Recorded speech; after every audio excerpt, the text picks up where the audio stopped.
This is an NBC News special report. Here's Lester Holt. Good day. We are coming on the air with breaking news about a deadly shooting. This in Midtown Atlanta, and now there is a manhunt underway for the suspect. At least one person is dead.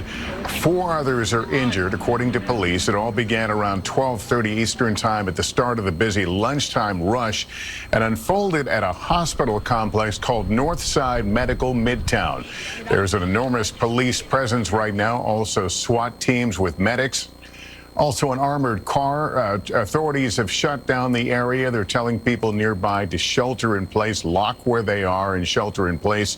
There are some evacuations, however, we have seen. This is a photograph of the individual police believe may be the suspect. This person on the loose and considered armed and dangerous. Several schools in the area have closed out of an abundance of caution. We understand there has been no exchange of gunfire, no gunfire from the initial shots fired by this individual. Let's go to Katie Beck right now. She's our correspondent near the scene. Katie, what can you tell us? What have you seen? Well, Lester, it's an eerie scene here in Midtown. This is an area that is filled with condos and corporate businesses, all right now at a standstill. A heavy police presence, SWAT teams on the ground, helicopters in the sky as they search for the active shooter that is responsible. Now, it is a bit strange to be here and see absolutely no one on the streets and see no traffic, but as you can see behind me, an enormous police response. That down there is the area where that medical building that you referenced is located, and as you can see, emergency personnel have surrounded it and the blocks all around it. This is typically a very busy area, lots of foot traffic. There's certainly at this time of the day, in the middle of the day in Atlanta, but right now the entire city has basically been placed on hold as they search for a suspect. Now, we know this call came in about 12:30 this afternoon. Since that time, businesses and individuals have been told to get inside buildings and shelter in place.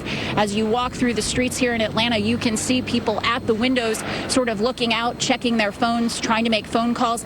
Anyone trying to get out of the city at this point is going to have a difficult time doing that because these streets are completely blocked with SWAT vehicles and police presence. So again, we know that there are 5 victims. 4 of them have been transported to the hospital. 1 is deceased. And again, an active shooter that police are actively looking for at this time.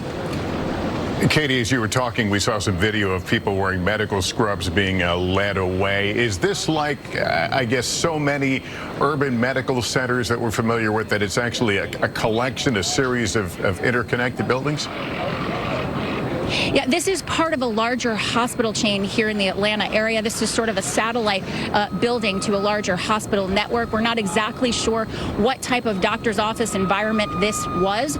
All we know is that it happened inside of this building, and since that time, police have been just sort of doing a grid search from the air and the ground, trying to locate this person and trying to keep as many people out of the streets as possible. As you walk down the streets, you can hear police saying, "Get back inside, get away," sending out Amber Alerts on people's phone, letting them know, shelter in place, sort of a high intensity situation here on the ground for the folks that are in Midtown currently. All right, Katie, I'll ask you to stand by. I want to play some of the witness interviews we've heard, people who were in the area about what they saw and heard. Let's listen. I climbed to Whole Foods. When I walked out of the building, all I seen was police cars and SWAT, and everybody's just pulling up, back to back. And my supervisor was right there at the time, and he was like, "Hey, make sure you stay close to the walls and stand back because we heard this after shooting." We just saw a lot of One of the accounts of someone who was in the neighborhood describing what they saw and heard. Let's get to NBC News law enforcement analyst Jim Kavanaugh. Jim, I think we all feel like we're more knowledgeable about this sort of thing than we were several years ago. You've got people that have been told to stay in place, to lock down in place. At what point does that become a hindrance to officers who are doing a very dangerous, presumably room by room search for the suspect? Well, it's the best thing you can do in this point in a situation like this is to lock down and barricade, because you don't know where the rampaging active killer is. So you lock your own space, you barricade the doors, and you get down and you can monitor your smartphone or your television for news and wait for police commands. That's the safest thing if you're in a building of this size. If you can't escape, and it'd probably be hard to escape it if you don't know where the killer is at that point.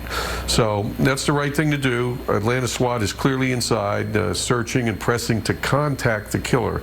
That's the job. Press, press, press, move as fast as you can. We're all trained, even step over wounded people. Keep moving, because you have to contact the killer, because the job is to locate him, isolate him, and then you can evacuate behind him and then eliminate the threat by his arrest, his surrender, or even if you have to shoot him. So it's locate, isolate, evacuate, eliminate the threat, and that's what the on-scene commanders are doing. And police made these photos you're looking at right now available. They believe this is the individual who fired the weapon. Will this be, will surveillance cameras be their primary way of kind of at least getting some idea what part of the hospital this person is in? Yes, of course it will, and witnesses who might have streamed out. And also the first patrol officers, Lester, they stream in very quickly. We all know the active shooter drills. We just saw the cameras, body cameras from the Nashville PD when they streamed into that school. So they'll stream in there fast, and they're looking for, wounded people, noise, listening for gunfire, trying to isolate and locate this guy. And then when SWAT arrives, they're going to come in and take over from patrol officers, and they're going to press to contact as quick as they can. And then, of course, more SWAT is going to arrive from the state police and the federal agencies like FBI and ATF. So they're going to have a lot of SWAT teams there that can deal with that large facility. There's been no shooting for a while, so there's a lot of possibilities there that could be. He could be dead, he could be hiding, he could have escaped, he could be holding people, and the on-scene commanders, have to deal with all that. Right, Mr. Kavanaugh, thank you very much. That concludes this special report. Obviously, we'll continue to watch developments. We'll come back on the air if events warrant, and we'll have updates throughout the day on NBC News Now, and of course tonight on NBC Nightly News. I'm Lester Holt in Los Angeles. Thank you for watching. We'll see you a bit later on.